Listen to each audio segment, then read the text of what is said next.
Orang Indonesia pun mendapat karunia pertobatan.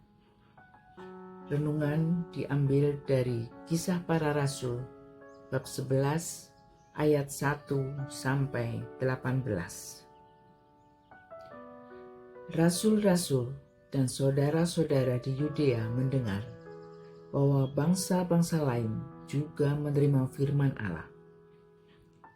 Ketika Petrus tiba di Yerusalem, orang-orang dari golongan yang bersunat berselisih pendapat dengan dia. Kata mereka, "Engkau telah masuk ke rumah orang-orang yang tidak bersunat dan makan bersama-sama dengan mereka."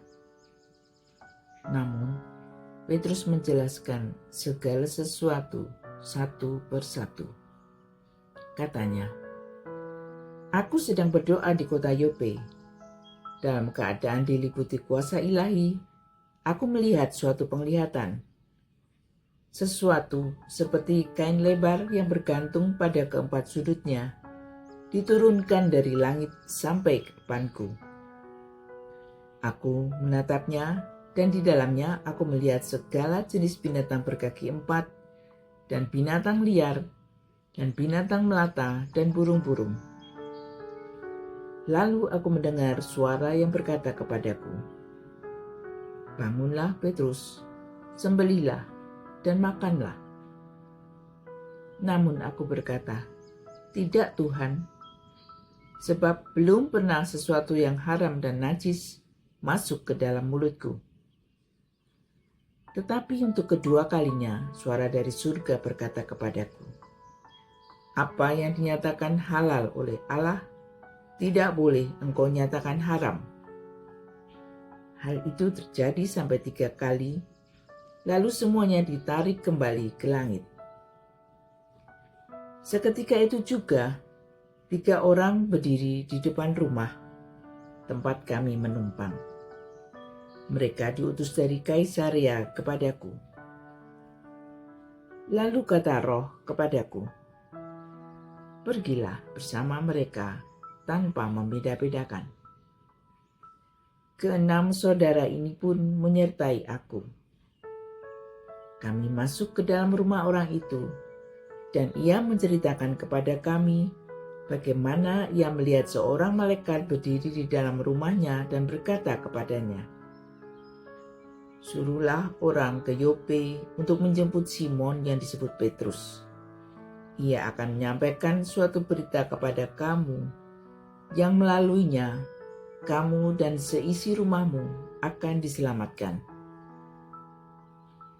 Ketika aku mulai berbicara, turunlah Roh Kudus ke atas mereka, sama seperti ke atas kita dahulu. Lalu teringatlah aku akan perkataan Tuhan. Yohanes membaptis dengan air, tetapi kamu akan dibaptis dengan Roh Kudus. Jadi, jika Allah memberikan karunia yang sama kepada mereka, sama seperti kepada kita, pada waktu kita percaya kepada Tuhan Yesus Kristus, bagaimana mungkin aku mencegah Allah?" Ketika mereka mendengar hal itu, mereka menjadi tenang, lalu memuliakan Allah. Katanya, "Jadi kepada bangsa-bangsa lain juga Allah mengaruniakan pertobatan yang memimpin kepada hidup." Demikianlah sabda Tuhan. Syukur kepada Allah. Dalam pertemuan di Yerusalem, Petrus harus mempertanggungjawabkan baptisan Kornelius. Kornelius, perwira pasukan Italia yang tinggal di Kaisarea bersama seluruh keluarganya, adalah orang yang takut akan Allah, rajin berdoa, dan banyak memberi sedekah. Atas kesalehannya, malaikat menyuruhnya mengundang Petrus yang sedang di Yope untuk memberikan pengajaran kepadanya. Berbeda dengan orang sebangsanya yang mempersoalkan pergaulan dengan orang-orang yang tidak bersunat, Petrus toleran terhadap bangsa lain. Di Yope pun ia menumpang di rumah Simon, seorang penyamak kulit, yang tentu berurusan dengan bangkai binatang yang najis bagi orang Yahudi. Petrus dalam hal ini meniru Yesus yang tidak memaksakan ketaatan buta terhadap hukum Taurat kepada para muridnya. Meskipun demikian, pada awalnya, seperti bangsa Yahudi yang lain, Petrus keberatan bila keselamatan dikaruniakan juga kepada bangsa-bangsa lain, sampai ia mendapat penglihatan dan pesan surgawi yang mengatakan bahwa apa yang dinyatakan halal oleh Allah tidak boleh dinyatakan haram. Karena itu, Petrus kemudian tidak ragu membaptis Cornelius dan semua orang lain yang ada bersamanya setelah ia melihat sendiri bagaimana Roh Kudus turun atas mereka ketika ia mengajarkan tentang Yesus. Dari rumah Cornelius, keselamatan lalu menyebar ke bangsa lain, hingga akhirnya menjadi keselamatan universal. Gereja yang didirikan Yesus itu disebut sebagai Gereja Katolik. Kata Katolik berasal dari bahasa Yunani, Katolikos, yang artinya lengkap, menyeluruh, merangkul semua, baik bangsa maupun budaya. Terlahir sebagai orang Indonesia dari suku Jawa, aku sungguh bersyukur kepada Petrus, Paulus, dan para rasul Yesus lainnya yang juga mengabarkan Injil kepada bangsa-bangsa bukan Yahudi.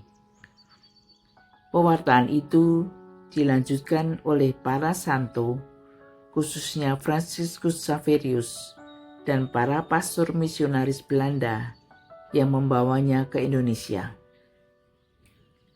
Berkat pewartaan itu, aku terundang masuk ke dalam kandang kawanan domba Yesus. Aku tidak bisa memilih menjadi orang Jawa atau Yahudi, tetapi menjadi orang Katolik adalah pilihanku. Karena Yesus menugasi para muridnya untuk mengabarkan Injil kepada segala makhluk, yuk orang Katolik Indonesia, mari kita pun mewarta. Marilah berdoa.